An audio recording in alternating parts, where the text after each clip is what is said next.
আর পবিত্র কুরআনুল কারীমের 59 নম্বর সূরা সূরা হাশর 7 নম্বর আয়াতে বলছেন, মহান আল্লাহ বলেন, ওয়ামা আতাকুমুর রাসূলু ফাখুযুহু, রাসূল যা দেয় তোমরা তা মানো, ওয়ামা নাহাকুম আনহু ফান্তাহু, আর রাসূল যা থেকে বিরত থাকতে বলেন তোমরা তা থেকে বিরত থাকো।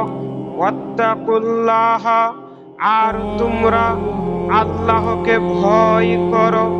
ইন্নাল্লাহা শাদীদুল ইকাব, আর আল্লাহ নিশ্চয়ই শাস্তিদাতা।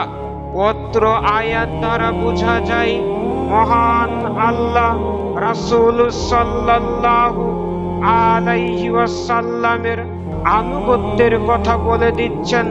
রাসূল সাল্লাল্লাহু আলাইহি ওয়াসাল্লামকে মানার কথা বলে দিচ্ছেন এভাবে যে রাসূল যা দেয় তোমরা তা মানো। রাসূল কি দিয়েছে? রাসূল দিয়েছে তার তরিকায় সালাত আদায় করতে হবে। রাসূলের তরিকায় ব্যক্তিগত জীবন, সামাজিক জীবন, রাষ্ট্রীয় জীবন গড়তে হবে।